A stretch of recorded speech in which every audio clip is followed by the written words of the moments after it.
So I'm on my way to grab coffee with a friend of mine that I met when I was homeless. He's actually the only person whose contact information I have. I've thought about reaching out to him so many different times, but after a year and a half, I finally summoned the courage to email him.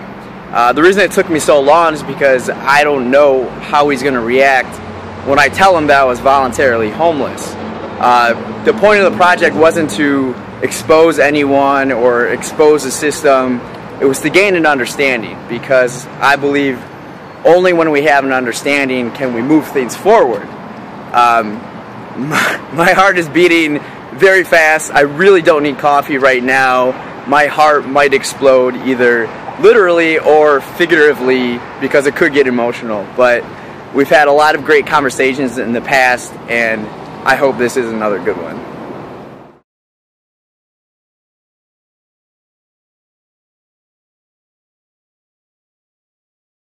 So what did you think when I first contacted you and emailed you?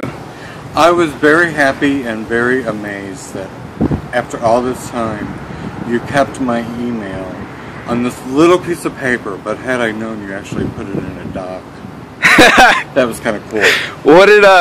So what did you think when you first saw me when we met up for coffee?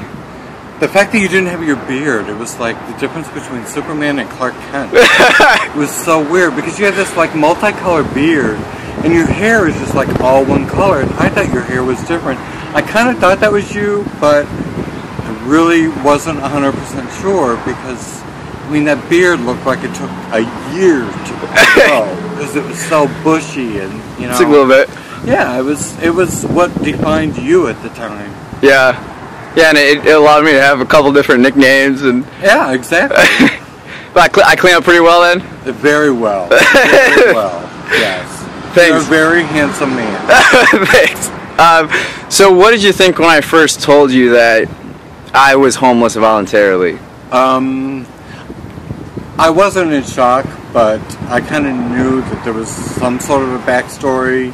The fact that you came from Wisconsin, and that you really, you know, the story that you told me, it kind of made it seem like you were there not because you had to be, but because you wanted to be. And that's the distinction between you know, a lot of people is, do they do it because they want to be, or because it's out of necessity? Yeah.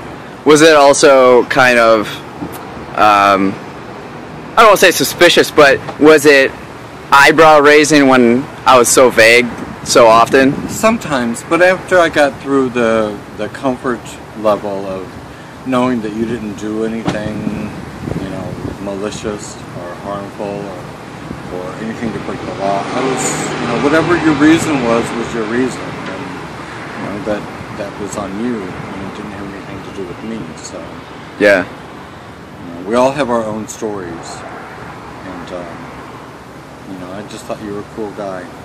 Yeah, and it's a great perspective to have. Well, I really appreciated and enjoyed our conversation today. Reminded me a lot of the conversations we've had before, but talking about a little different type of stuff now and reflecting on it, and it was really healthy, and I think I'm excited to continue to meet up with you and everything.